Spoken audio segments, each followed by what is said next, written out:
Another fake news coming from Banateros. Edited ang picture. Yan ang pag-uusapan natin. Edited daw ang videos at ginaya daw ang PCSO. Yan po yung mga natatanggap ko mensahe. Yan po ang nakikita natin sa komentaryo. Okay.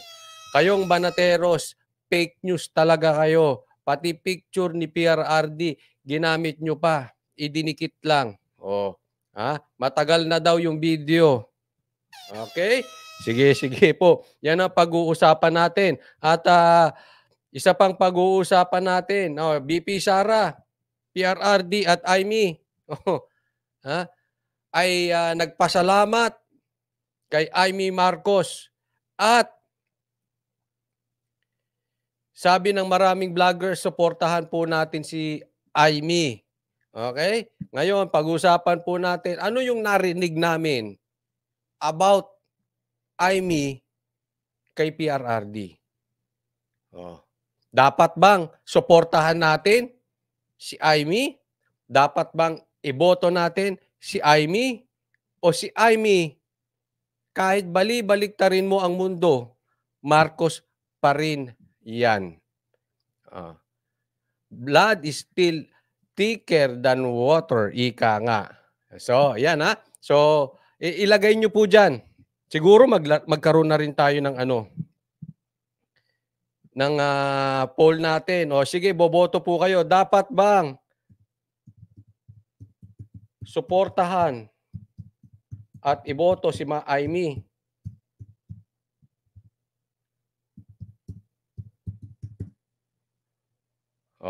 Sagot po tayo dito lalagay ko kung yes at no. Para malaman natin, sagot po kayo. O pwede dyan sa comment section, sabihin nyo po kung ano magkaalaman.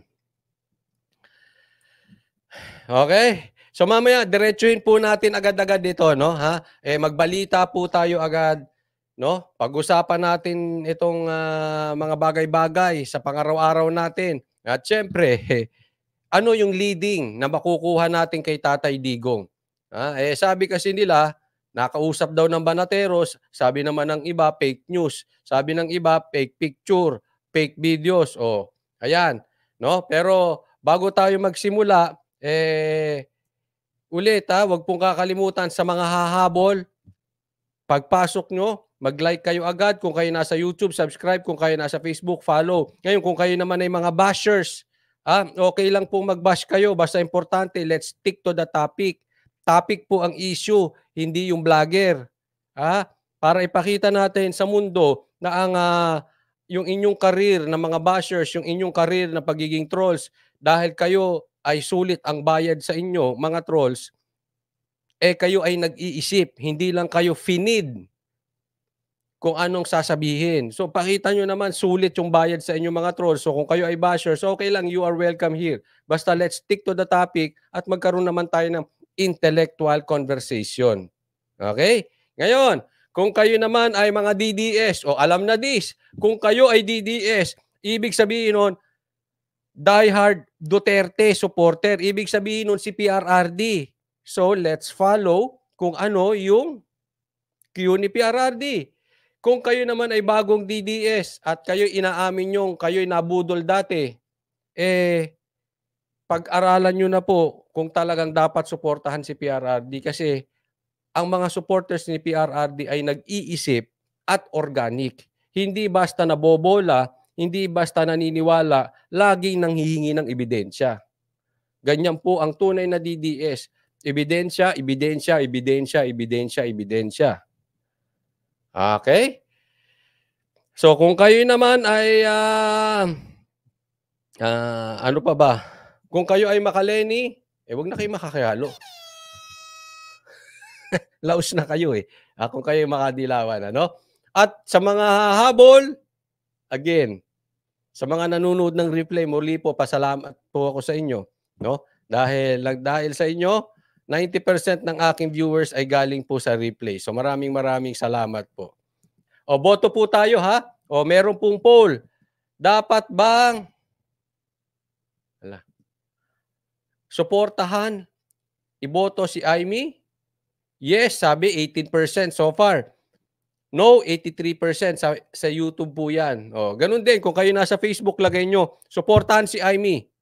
O kaya, no, Marcos pa rin yan. O, ganun po ha. Kayo po bahala. So, sana po ay makaboto tayo ng magkaalaman. But so far, sabi dito ni Rosita, no to Marcos, trust Duterte. O yun. O. Senator Amy and BP Sara, Duterte pa rin kami. O, ayan, may mga ganyan-ganyan. Paliwanag natin isa-isa. Para dito wala namang pilitan eh. Kung gusto nyo suportahan si Amy, okay lang. Kung gusto nyo suportahan si Marcos, okay lang. Kung gusto nyo suportahan si Tambaluslos, okay lang. Kung hindi kayo nadadala, di okay lang. Wala namang problema. Walang pilitan dito. Ha? Kahit si kung gusto nyo basta kami ipapaliwanag namin kung bakit suportahan at bakit hindi dapat suportahan. Okay? So you are all welcome here. Eto, pag-usapan muna natin, unahin na natin itong kay Amy, ha? Ito po yung sinabi ni Amy.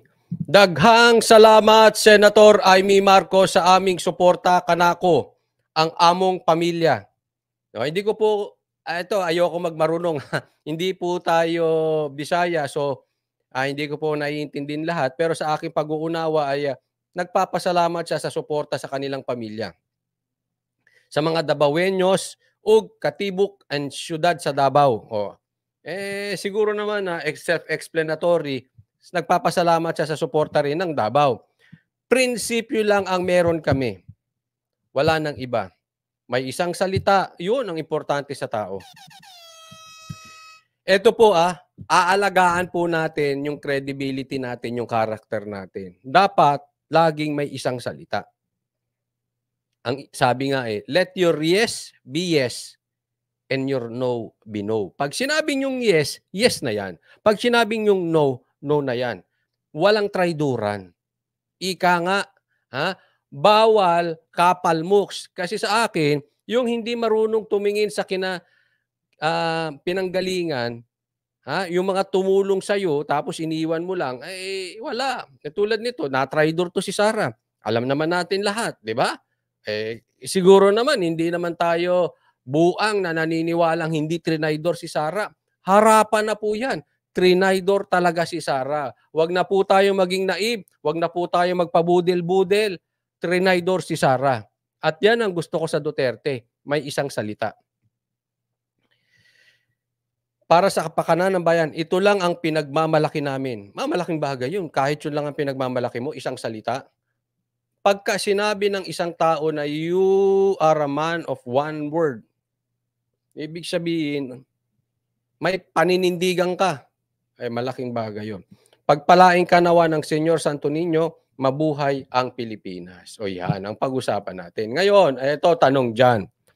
Dapat bang suportahan natin si Amy Marcos dahil sinabi ni Sara Duterte? Bagamat wala siyang direktang sinabi, ang sinabi lang ni BP Sara ay siya ay nagpasalamat. Okay? Tayo po ay magbalik tanaw. Okay? Rewind tayo konti. Rewind. Kasi tatandaan natin, we will learn from history. Hindi ka makakarating sa paruroonan mo kung hindi ka marunong tumingin sa nakaraan. Okay, again. Let's learn from history. Dapat nating suportahan si Sara Duterte. I believe, mahal na mahal siya ni Tatay Digong. At nung nakausap namin siya, ramdam namin. Alam mo, nakikita ko yung sarili ko kay Tatay Digong. Kahit ano pa ang gawin ng kanyang anak, especially babae, yung pagmamahal andun. Yung pagkatatay andun. And I can see that Tatay Digong is very, very proud of Sara. Sabi ko, matindi talaga. Sabi pa nga ni Tatay Digong sa katotohanan, kung siya ay stricto sa pera, si Sara, grabe.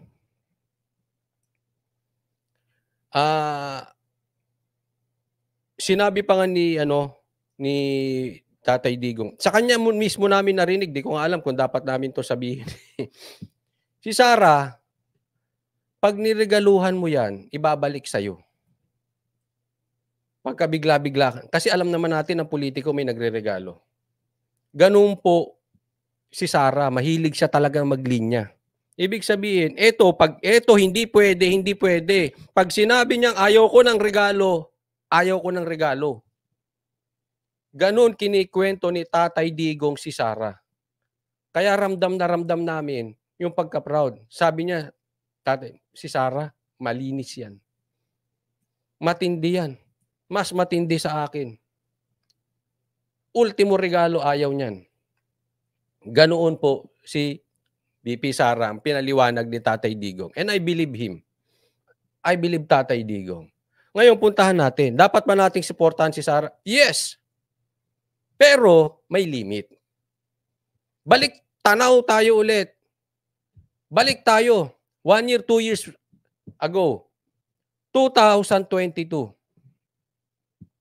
Si Sara nakipag-tandem kay Marcos. Anong sabi ni Sara? Tumakbo siyang presidente, iboto siya at suportahan si Marcos. Kami, sumuway. Hindi namin sinuportahan si Marcos. Marami sa mga DDS, sumuway, hindi sinuportahan si Marcos. Maraming vloggers na DDS sinabi, suportahan natin si Marcos dahil sinabi ni Sara. Ganon. Ganon ang senaryo. Pinapaalala ko pa lang. 2 years ago. Minumura kami. Sinasabi, hindi kayo Duterte, hindi kayo DDS. Kayong Banateros, peking DDS kayo. Kailangan pa ba namin patunayan kung kami ay tunay na DDS? Alam ni Tatay Digong, hindi po tanga si Tatay Digong. Alam niya kung traidor kami sa Duterte o hindi. It's just that hindi namin kayang kainin ang pinapakain that time ni Sara na iboto ang kanyang presidente. Then, bumalik tayo history. Back to the future tayo ngayon. Balik tayo ngayon sa panahon. Sinong lumalabas na tama? Yung vlogger na in-encourage kayo na sundan si Sara at iboto si Marcos? O yung minumura ninyo na sinabi, suportahan natin si Sara, pero hindi kami papayag sa Marcos? Sino ang tama dun sa vlogger na yon? Kayo na humusga. Traidor kami kay Sara? Traidor kami sa Duterte? It's up to you. You decide. As long as we know, alam ni Tatay Digong ang totoo. Bakit? Ultimo siya. Hindi siniportahan yung presidente ni Sara. At kung madidinig nyo ang usapan namin kahapon, kagabi, eto lang masasabi ko, hindi ko pwedeng ilabas. Pero, I believe, at the right time, lalabas yun mismo sa bibig ni Tatay Digong. Hindi sa vloggers, sa kanya mismo. Okay? So, alam namin ang totoong issue. Alam namin ang totoong puso ni Tatay Digong. Kahit kayo alam nyo, kasi kung kayo ay nakinig sa kanya 2022, before the election, alam nyo. Yung iba lang kasi nagpaloko sa mga vloggers. At ngayon, nadinig ko mismo sa bibig niya. Sa bibig niya mismo, alam namin ang puso niya patungkol dyan. Naintindihan po. So, ngayon, eto kasi ang litanya ng mga ibang vloggers na naman. Ha? Eto nababasa ko. I respect you, matatalino kayo. Pagdating sa talino, wala akong binatbat sa inyo. Bobo akong vlogger. Kayo matatalino. Hindi ko pinagmamalaking mas magaling ako sa inyo. Dahil mas marami kayong narating, mas marami kayong posisyon, mas matalino kayo, mas mataas ang inyong academic achievements. Ang sinasabi kasi ng iba, huwag niyong hatiin ng DDS. Si Sara na mismo, ang sinasabi niya, suportahan si Amy. Wala po akong nakikitang sinasabi ni Sara, suportahan si Amy. Ang nakikita ko, nagpapasalamat siya kay Amy. At ako rin, Senator Amy, maraming salamat at kumakampi ka sa Duterte. At binubuking mo sa amin ang inyong pinsan. Maraming salamat, Senator Amy. But, it doesn't mean we need to vote her sa 2025 election. At the end of the day, she is still a Marcos. The last time I checked, magkapatid pa rin sila. Now you read between the lines. Ako hindi ko sinasabing hindi natin ma-appreciate ang tao. Dapat. Parang ano yan eh. Asawa, jowa. Hindi lahat ng na-appreciate mong babae kailangan mong jowain. Hindi lahat ng na-appreciate mong babae kailangan mong suportahan. Hindi lahat na na-appreciate mong babae kailangan mong gawing asawa. Na-appreciate ko yung ginagawa ni Amy, but hindi lahat ng na-appreciate kailangan iboto. May time na na-appreciate ko si Akop. It doesn't mean ipopromote kong iboto nyo. No way! Na-appreciate ko ngayon si Roque sa sinasabi niya. Salamat, Roque. But ibig sabihin, pag tumakbo siyang senator, dapat natin iboto? No way.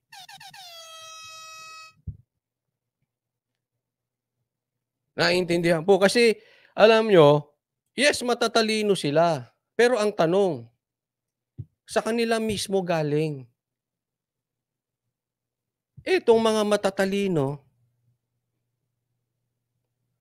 na bodol-bodol. And they admitted it. Akong bobong vlogger,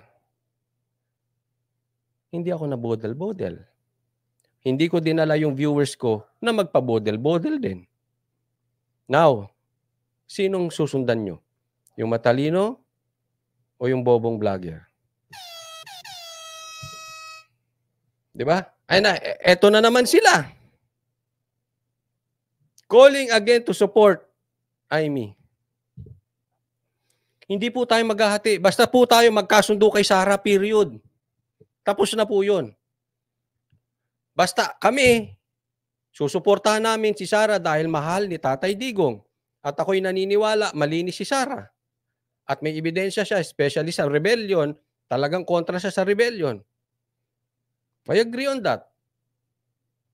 Mahal ni Tatay Digong, yes.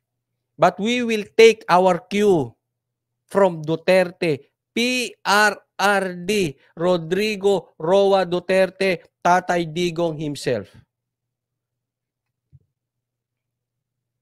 Kasi narinig namin from him mismo. Ngayon, paano kung sinabi ni Tatay Digong, suportahan si Sara, ay si Amy?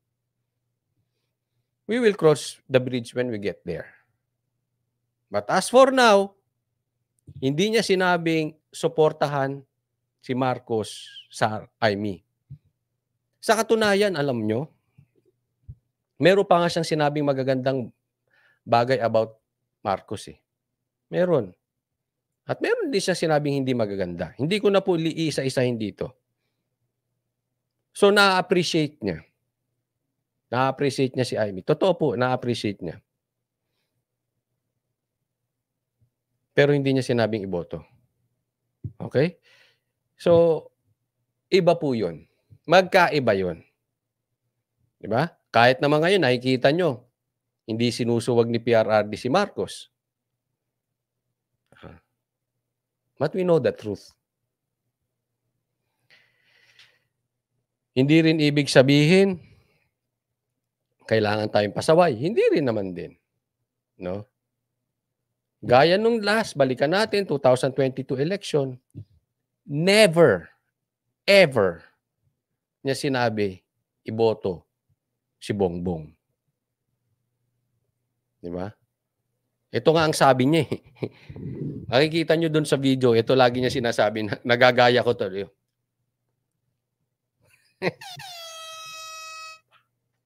Di ba? Yun yung lagi niya sinasabi. So, ingat po tayo. Ha? Hindi porket matalino yung vlogger, kasi ang nakikita nyo sa harap ng camera ay iba sa nangyayari sa totoong buhay. Okay? Eto lang, titingnan ninyo. Sumabit na ba?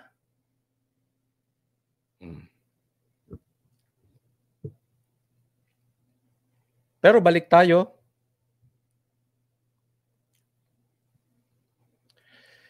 Maraming salamat, Senator Amy. Thank you. Really, we appreciate it.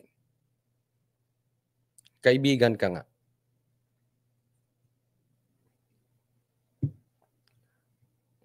Pero hindi ko sinabing iboto nyo, ha? Kung ako tatanungin, hindi ko iboboto. Matuto lang tayo ma-appreciate. Kasi nga sabi natin, hindi tayo sa tao, sa issue tayo. So pag maganda sinabi, katulad ni Roque, ayaw ko siya, pero maganda sinabi, yes. Pimintin, maganda sinasabi ngayon. O di, puri, ganun lang kasimple. I mean, maganda sinasabi. Di ba? Ganun lang. Appreciate lang natin. Pag tama. Pag may nagawi ang tama, appreciate. Sabi dito, keep it up. Tama ka dyan, namamangka lang yan sa ilog. Alam mo, hindi ko po, wala tayong papangalanan na, but yung namamangka sa dalawang ilog is typical for a politician. Maraming politician, talagang tumataya yan sa dalawang manok. Kaya mapansin nyo, minsan wala silang isang madiing salita.